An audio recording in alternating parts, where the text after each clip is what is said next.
ചേട്ടാ നമസ്കാരം. നമസ്കാരം. ഇന്ത്യയുടെ ശത്രുവാണ് അസർബൈജാൻ. ശത്രുവാണെങ്കിൽ പോലും തുർക്കിയുമായിട്ട് വളരെയധികം ചേർന്ന് നിൽക്കുന്ന ഒരു രാജ്യമാണ് അസർബൈജാൻ. നമ്മൾ അർമേനിയക്ക് ആയുധം കൊടുത്തപ്പോൾ ഇന്ത്യയുടെ ആയുധങ്ങളെല്ലാം വെറും പൊള്ളയാണ് എന്ന് പറഞ്ഞ രാജ്യമാണ് അസർബൈജാൻ. ഈ പൊള്ളയാണെന്ന് പറഞ്ഞിട്ട് രണ്ട് ദിവസം കഴിഞ്ഞപ്പോൾ നമ്മുടെ പിന്നാമ്പുറത്ത് വന്ന് തട്ടിയിട്ട് അതുപോലത്തെ ഒരു സാധനം നമുക്ക് വേണം, എന്തിനാ അതാക്കുന്നത്, അത് തന്നെ അടിച്ചു കഴിഞ്ഞ എന്ന് പറഞ്ഞ ടീമാണ് ഈ അസർബൈജാൻ എന്ന് പറയുന്നത്. അതായത് അർമേനിയക്ക് കൊടുക്കുന്ന ആയുധങ്ങൾ ഞങ്ങൾക്ക് വേണമെന്ന് പറഞ്ഞത് അസർബൈജാൻ. പിന്നെ തുർക്കിയുമായിട്ട് ചേർന്ന് നിൽക്കുന്നത് കൊണ്ടും ഈ ഒരു മുസ്ലിം രാഷ്ട്രമായതുകൊണ്ടും അതിന്റെ ഒരു ഒരു യൂണിവേഴ്സൽ ബ്രദർഹുഡ് ഉണ്ടല്ലോ ഇവർക്ക്, അതാണ് അവർ കാണിക്കുന്നത്. അപ്പോ ഈ അസർബൈജാൻ ഇപ്പൊ ഒരു പണി വരുന്നുണ്ടെന്നാണ് കേൾക്കുന്നത്. റഷ്യയാണ് ആ പണി കൊടുക്കാനായിട്ട് പോകുന്നത്. റഷ്യ അസർബൈജാനെ ആക്രമിക്കും എന്നുള്ള റിപ്പോർട്ടുകൾ പുറത്തു വരും. എന്തിനാണ് എന്ന് ബിജുചേട്ടൻ പറയണം. രണ്ടാമത്തെ കാര്യം, ഈ റഷ്യ അസർബൈജാനെ ആക്രമിക്കുന്നതിന് മുമ്പ് ലോകത്തിലെ ആദ്യത്തെ രാജ്യമായി റഷ്യ മാറിയിരിക്കുകയാണ്. ഇന്ത്യ പോലും ചെയ്തിട്ടില്ല. പക്ഷെ റഷ്യ താലിബാനെ അംഗീകരിച്ചു. താലിബാനെ റഷ്യ അംഗീകരിച്ചിട്ടാണ് റഷ്യ ഇപ്പോൾ അസർബൈജാനെ ആക്രമിക്കാൻ പോകുന്നു എന്ന് പറയുന്നത്. താലിബാന്റെ ഏറ്റവും വലിയ ആവശ്യമായിരുന്നു ഇന്ത്യ ഞങ്ങളെ ഒന്ന് അംഗീകരിക്കണമെന്ന്. ഇന്ത്യ ഞങ്ങളെ ഒന്ന് അംഗീകരിക്കണം, ഞങ്ങൾക്ക് അവിടെ ഓഫീസ് തുടങ്ങാൻ, മറ്റേ ഹൈക്കമ്മീഷൻ ഓഫീസ് ഉണ്ടല്ലോ, അത് തുടങ്ങാനായിട്ടുള്ള അനുവാദം തരണം, ഞങ്ങൾക്ക് ഇടയ്ക്കിടയ്ക്ക് അങ്ങോട്ട് വരണം എന്നൊക്കെ താലിബാൻ നിരന്തരം ഇന്ത്യയോട് പറഞ്ഞുകൊണ്ടിരിക്കുക. പക്ഷെ ഇന്ത്യ മൈൻഡ് ചെയ്തിട്ടില്ല. പക്ഷെ ഇപ്പൊ റഷ്യ താലിബാനെ അംഗീകരിച്ചിരിക്കുകയാണ്. എന്താണ് ഇതിന്റെ പിന്നിലെ കളികൾ? നമുക്ക് ആദ്യം തന്നെ അസർബൈജാനിലേക്ക് പോകാം. ഈ അസർബൈജാൻ എന്ന് പറയുന്ന രാജ്യം ഇപ്പോൾ റഷ്യയുമായുള്ള യുദ്ധത്തിന്റെ വക്കിലാണ്. അതായത് ഇപ്പോൾ നിലവിൽ തന്നെ അങ്ങോട്ടും ഇങ്ങോട്ടും ആളുകളെ കൊന്നു തുടങ്ങിയിട്ടുണ്ട്.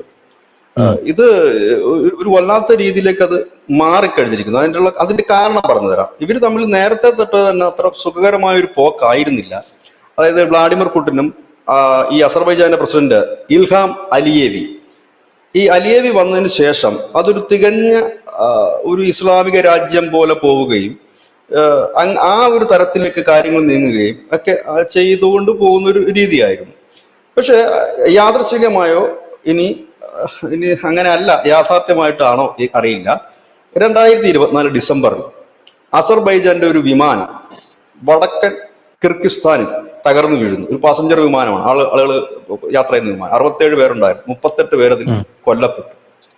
ഇതിന് കാരണമായത് എന്തെന്ന് ചോദിച്ചാൽ, അതാണ് ഞാൻ നേരത്തെ പറഞ്ഞത്, യാദൃശികമാണോ എന്നറിയില്ല. റഷ്യയുടെ ഒരു മിസൈൽ അബദ്ധത്തിൽ വന്ന് പതിച്ചു ഈ വിമാനത്തിൽ. റഷ്യൻ പ്രസിഡന്റ് വ്ളാഡിമിർ പുടിൻ അപ്പോൾ പറഞ്ഞു, ഞാൻ ഇതിനെ ഖേദിക്കുന്നു. പ്രസിഡന്റിനെ വിളിച്ചിട്ട്, അതായത് ഈ അലിയേവിയെ വിളിച്ചിട്ട് പറഞ്ഞു, ഞാൻ ഇതിൽ ഖേദിക്കുന്നുണ്ട്, ഞങ്ങൾക്ക് പറ്റിയ ഒരു അബദ്ധത്തിൽ ഞാൻ മാപ്പ് ചോദിക്കുന്നു, ക്ഷമ ചോദിക്കുന്നു. പക്ഷെ അവിടെയാണ് പ്രശ്നം പിന്നെയും തുടങ്ങിയത്. അസർബൈജാൻ പറഞ്ഞു, ഇതിന്റെ ഉത്തരവാദിത്വം റഷ്യ ഏറ്റെടുത്തിട്ടില്ല, ഞങ്ങളാണ് ഇതിന്റെ ഉത്തരവാദികൾ എന്ന് റഷ്യ പറഞ്ഞിട്ടില്ല. റഷ്യ പറഞ്ഞ സ്റ്റേറ്റ്മെന്റ് ഇതാണ്, ഞങ്ങൾക്ക് ഇതിൽ വേദനയുണ്ട്, വിഷമമുണ്ട്, ഞങ്ങൾക്ക് അങ്ങനെ അബദ്ധം പറ്റണം, ഞങ്ങൾ ക്ഷമ ചോദിക്കുന്നു എന്ന് മാത്രമാണ് പറഞ്ഞത്. അതായത് അപ്പോൾ അസർബൈജാൻ വിചാരിക്കുന്നത് റഷ്യ മനഃപൂർവ്വം വിട്ടതാണോ എന്നുള്ളതാണ് ഇപ്പോഴത്തെ അവരുടെ ആദ്യത്തെ വിഷയം. അവിടെയാണ്, അവിടം തൊട്ട് തുടങ്ങുന്നു. ഇപ്പൊ നമ്മൾ പണ്ടൊരു മിസൈൽ ബ്രഹ്മോസിന്റെ ഒരെണ്ണം വിട്ടു കൊടുത്തതാണ് പാകിസ്ഥാന്. അന്ന് നമ്മൾ പറഞ്ഞു ഇങ്ങനെ അബദ്ധത്തിൽ സംഭവിച്ചാണെന്നും പാകിസ്ഥാനിൽ അതിന് വാർഹെഡില്ലായിരുന്നു. പക്ഷെ ഇതും വാർഹെഡില്ല എന്നാണ് അറിയില്ല, കാരണം വിമാനം തകരാൻ പിന്നെ വാർഹെഡിന്റെ ആവശ്യമില്ല വലുതായിട്ടൊന്നും.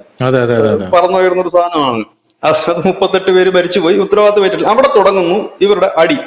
അതിനുശേഷം ഈ കഴിഞ്ഞ മാസം ജൂൺ മാസത്തിൽ ഉക്രൈന്റെ വിദേശകാര്യമന്ത്രി അസർബൈജാനിൽ എത്തുന്നു, ചർച്ച നടത്തുന്നു. പോരെ, പൊടിപൂരമായില്ലേ, കാര്യങ്ങൾ മാറിയില്ലേ, കഥ മാറിയില്ല. അപ്പോൾ തന്നെ റഷ്യക്ക് കാര്യമായി. ഇതിന് തൊട്ട് പിന്നാലെ റഷ്യയിലുള്ള ഒരു നഗരം, അതായത് ഈ അസർബൈജാനികൾ കൂടുതൽ താമസിക്കുന്ന യക്കാനെറ്റിൽ എന്ന് പറയുന്ന റഷ്യയിലെ 4ാമത്തെ വലിയ നഗരമാണ്. ഈ യക്കാനെറ്റിലാണ് ഈ അസർബൈജാൻ സമൂഹം കൂട്ടമായി താമസിക്കുന്ന ഏരിയയാണത്. അവിടെ പതിറ്റാണ്ടുകൾക്ക് മുമ്പ് നടന്ന ഒരു കൊലക്കേസ് അന്വേഷിക്കുന്നു റഷ്യൻ പോലീസ്. ആ അന്വേഷണം ഈ പറയുന്ന യക്കാനെറ്റിൽ എന്ന് പറയുന്ന നഗരത്തിലേക്ക് എത്തുന്നു. അസർബൈജാൻ സമൂഹത്തിലുള്ളവരുടെ വീടുകൾ റെയ്ഡ് ചെയ്യുന്നു. ആ റെയ്ഡിൽ 2 പേർ കൊല്ലപ്പെടുന്നു, അനവധി പേർക്ക് പരിക്ക് പറ്റുന്നു. ഈ മൃതദേഹം അസർബൈജാനിലേക്ക് എത്തിക്കുന്നു. അസർബൈജാൻ ഈ മൃതദേഹം പോസ്റ്റ്മോർട്ടം ചെയ്യുന്നു. പോസ്റ്റ്മോർട്ടം ചെയ്യുമ്പോൾ റഷ്യൻ പോലീസിന്റെ ക്രൂരമായ മർദ്ദനത്തിന് ഇരയായിട്ടാണ് ഈ 2 അസർബൈജാനികൾ, ആ വിഭാഗത്തിലുള്ളവർ കൊല്ലപ്പെടുന്നത്. ഇതോടുകൂടി സംഘർഷം മറ്റൊരു തലത്തിലേക്ക് മാറി. ഇതിന് പ്രതികാരമായിട്ട് അസർബൈജാൻ സ്പുട്നിക് അറിയാമല്ലോ, റഷ്യയുടെ അവരുടെ ഒരു മുഖപത്രം പോലെയാണ് സ്പുട്നിക്. അതിന്റെ ഓഫീസ്, അസർബൈജാനിലുള്ള സ്പുട്നിക്കിന്റെ ഓഫീസ് അസർബൈജാൻ റെയ്ഡ് ചെയ്യുന്നു. 7 മാധ്യമ പ്രവർത്തകർ, അത് റഷ്യയുടെ IT വിദഗ്ധരും കൂടിയാണ് അവർ. ആ 7 പേരെ അറസ്റ്റ് ചെയ്യുന്നു. കുറ്റം എന്തെന്ന് ചോദിച്ചാൽ മയക്കുമരുന്ന് കടത്തിന് ഇവർ ശ്രമിച്ചു. ഇവർ മയക്കുമരുന്ന് കടത്തുന്നവരാണെന്ന് പറഞ്ഞ് 7 പേരെ അറസ്റ്റ് ചെയ്യുന്നു, തടങ്കലിൽ വെക്കുന്നു. എന്നിട്ട് അവിടുത്തെ ചില ഓൺലൈൻ മീഡിയാസ് ഈ അറസ്റ്റ് ചെയ്യപ്പെട്ടവരുടെ ചിത്രങ്ങൾ പുറത്തുവിടുന്നു. ചിത്രങ്ങൾ പുറത്തുവിടുമ്പോൾ ഈ വളരെ മർദ്ദനമേറ്റ പാടുകളുള്ള ഈ 7 പേരുടെ ചിത്രമാണ് പുറത്തുവിട്ടത്. ഇതോടുകൂടി റഷ്യയിൽ വലിയ പ്രതിഷേധ പ്രകടനങ്ങൾ അലയടിച്ചു. റഷ്യൻ ജനത ഒന്നടങ്കം തെരുവിലിറങ്ങി. അവർ പറഞ്ഞു ഇതിന് പ്രതികാരം ചെയ്തേ മതിയാകുമെന്ന്. അങ്ങനെ കുറച്ച് ദിവസങ്ങൾ മുമ്പോട്ട് പോകുമ്പോൾ റഷ്യ അസർബൈജാന്റെ ഒരു മതപണ്ഡിതനെ പിടികൂടി. അതായത് ഓൺലൈൻ വഴി അപകീർത്തികരമായ എന്തൊക്കെയോ ചെയ്യുന്നു, പറയുന്നു എന്നൊക്കെ പറഞ്ഞിട്ടാണ് ഈ മതപണ്ഡിതനെ പിടികൂടി. മതപണ്ഡിതനെ മാത്രമല്ല, മതപണ്ഡിതന്റെ മകനെ. ഈ പിടികൂടുന്ന ദൃശ്യങ്ങൾ മറ്റു ചില ഓൺലൈൻ മാധ്യമങ്ങൾ പുറത്തുവിട്ടു. റഷ്യയുടെ തന്നെ ആയിരിക്കാം, അല്ലെങ്കിൽ മറ്റേതെങ്കിലും ആയിരിക്കാം. ഇപ്പൊ ഓൺലൈൻ മീഡിയാസ് ഒരുപാടുള്ളതുകൊണ്ട് ദൃശ്യങ്ങൾ കിട്ടാൻ യാതൊരു ബുദ്ധിമുട്ടുമില്ല. അപ്പോൾ ഓൺലൈൻ മീഡിയാസ് പുറത്തുവിടുന്നു. ആ ദൃശ്യങ്ങളിൽ എന്താണുള്ളത്? അമേരിക്കൻ സൈനികര് ഈ മതപണ്ഡിതനെ ആക്രമിക്കുന്നതും മതപണ്ഡിതന്റെ മകനെ ആക്രമിക്കുന്നതുമാണ്. ഇതോടുകൂടി തന്നെ അംബാസഡർ തലത്തിലേക്ക് ഈ തർക്കം വളർന്നു. ഇരു രാജ്യങ്ങളും അംബാസഡർമാരെ വിളിച്ചു വരുത്തിയിട്ട് നടപടിയെടുക്കണമെന്ന് പറഞ്ഞു. അവിടെ കൊണ്ടും തീർന്നില്ല. ഇതിനിടയിൽ ഈ പറയുന്ന നമ്മളുടെ അസർബൈജാന്റെ പ്രസിഡന്റ് അലിയേവി ഉക്രൈനോട് സഹായം ചോദിച്ചു, ഞങ്ങളെ സഹായിക്കണം. ഉക്രൈൻ പരസ്യമായിട്ട് തന്നെ അസർബൈജാനെ പിന്തുണച്ചു. റഷ്യക്കെതിരെ നടക്കുന്ന ഏത് നീക്കത്തിനും സെലൻസ്കി നേരിട്ട് തന്നെ പിന്തുണയ്ക്കുകയാണ്. ഞങ്ങൾ പിന്തുണ തരും എന്ന് പറഞ്ഞു. ഇതോടുകൂടി റഷ്യ അവരുടെ സൈന്യത്തെ പതുക്കെ നീക്കി തുടങ്ങി. ഏത് നിമിഷവും അസർബൈജാനെ ആക്രമിക്കുന്ന തരത്തിലേക്ക് കാര്യങ്ങൾ നീങ്ങി. ഈ സാഹചര്യത്തിൽ തന്നെയാണ് റഷ്യ വളരെ തിരക്കിട്ടുകൊണ്ട് താലിബാൻ ഭരണകൂടത്തെ അംഗീകരിക്കുകയാണ്. 2021 താലിബാൻ അധികാരത്തിൽ വന്നെങ്കിലും UAEയും ചൈനയും ഒക്കെ ആയിരുന്നു അവരുടെ നയതന്ത്ര പ്രതിനിധികളെ വർക്ക് ചെയ്യാൻ അനുവദിച്ചിട്ടുണ്ട്. ഇപ്പൊ നമ്മുടെ രാജ്യവും ഇന്ത്യ ഈ അടുത്ത് നമ്മൾ 2 മാസം മുമ്പ് നമ്മൾ സംസാരിച്ചാണ് ആ വിഷയം. ഒരു താലിബാൻ നയതന്ത്ര പ്രതിനിധിയെ ഇവിടെ വർക്ക് ചെയ്യാൻ, അതായത് നിങ്ങൾ ഇവിടെ വന്ന് വർക്ക് ചെയ്തോളൂ, പക്ഷെ അത് ലീഗലി ആണോ എന്ന് ചോദിച്ചാൽ ഞങ്ങൾ അംഗീകരിച്ചിട്ടില്ല, എങ്കിൽ പോലും വർക്ക് ചെയ്തു. അത് അതിന്റെ ഒരു മുന്നോടിയാണത്. ഇപ്പോൾ റഷ്യ അത് ചെയ്തിരിക്കുന്നു എന്ന് മാത്രമല്ല, റഷ്യ മറ്റൊരു പ്രഖ്യാപനം കൂടെ നടത്തിയിരിക്കുന്നു. താലിബാൻ ഇനി മുതൽ ഭീകര സംഘടനയല്ല. ആ ലിസ്റ്റിൽ നിന്ന് റഷ്യ താലിബാന്റെ പേരും മാറ്റിയിരിക്കുന്നു.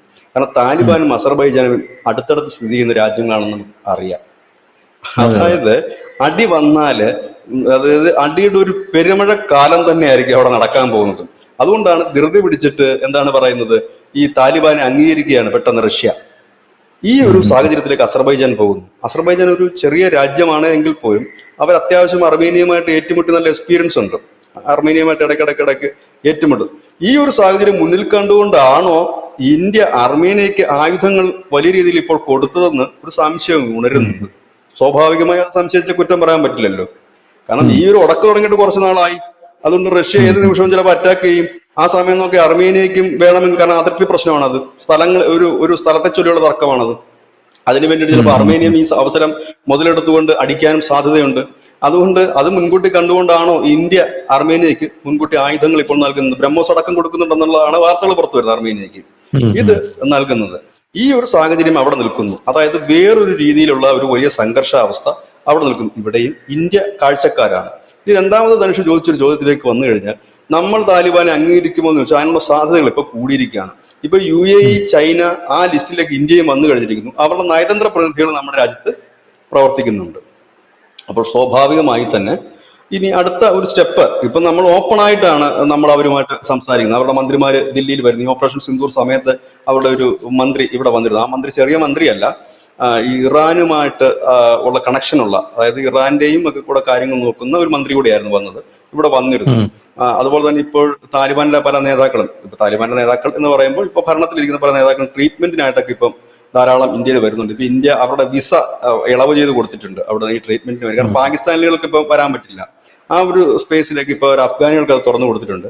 ഒരു പക്ഷേ ഇന്ത്യ ചിലപ്പോൾ അംഗീകരിക്കാനുള്ള സാധ്യതകൾ കൂടും. അത് അംഗീകരിക്കുന്നതിന് ആദ്യ പടി അംഗീകരിക്കേണ്ടത് ഈ നയതന്ത്ര കാര്യമാണ് അംഗീകരിക്കേണ്ടത്. അതിനുശേഷം അടുത്ത സ്റ്റെപ്പ് എന്ന നിലയിൽ ആ ഭരണകൂടത്തെ അംഗീകരിക്കാനുള്ള സാധ്യതകൾ നിലനിൽക്കുന്നുണ്ട്. പക്ഷെ ആ സാധ്യതയ്ക്ക് മുമ്പ് തന്നെ അടി നടക്കാനുള്ള എല്ലാ സാധ്യതകളുമാണ് ഇപ്പോൾ നിൽക്കുന്നത്. കാരണം അത്രത്തോളം വഷളായി കഴിഞ്ഞിരിക്കുന്നു.